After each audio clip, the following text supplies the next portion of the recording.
রাজধানীর ক্যান্সার হাসপাতালে বন্ধ হওয়ার পথে বিনামূল্যে চিকিৎসার ব্যবস্থা।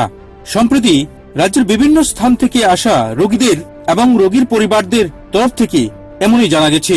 কিছু রোগীদের কাছ থেকে জানা গেছে তাদেরকে নাকি হাসপাতাল কর্তৃপক্ষ জানিয়ে দিয়েছে 1 জানুয়ারি থেকে ক্যান্সার চিকিৎসার জন্য বিনামূল্যে কোনো ঔষধ দেওয়া হবে না।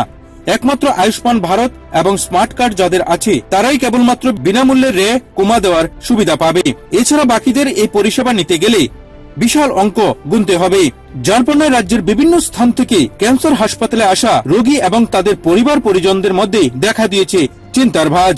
অনেকের প্রশ্ন, বিগত বামফ্রন্ট সরকারের সময় আগরতলা ক্যান্সার হাসপাতাল রিজনাল হাসপাতালে রূপান্তরিত হয়েছিল এবং কখনো এই হাসপাতালে চিকিৎসার জন্য কোনো অসুবিধার সম্মুখীন হতে হয়নি রাজ্যের মানুষকে।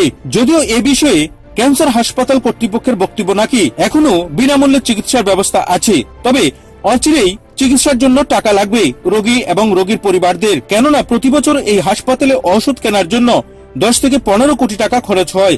রাজ্য সরকার ওষুধের টাকা দিচ্ছে না, ফলে রোগী কল্যাণ সমিতির বৈঠক হয় এবং সেই বৈঠক থেকে সিদ্ধান্ত নেওয়া হয় স্মার্ট কার্ড ছাড়া যারা চিকিৎসার জন্য আসবেন তাদের রোগীদের চিকিৎসার সম্পূর্ণ ব্যয়ভার বহন করতে হবে রোগীর পরিবারকেই। জানা গেছে এই প্রস্তাব জেলা পরিষদ হয়ে স্বাস্থ্যমন্ত্রীর দপ্তরেও যাবে।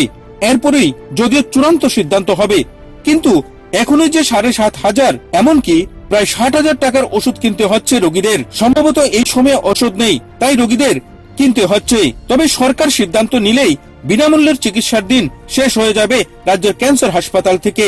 এদিকে রাজ্য সরকার কর্তৃক ক্যান্সার হাসপাতালকে টাকা না দেওয়ার বিষয়ে মানুষ ক্ষোভে ফুঁসছেন।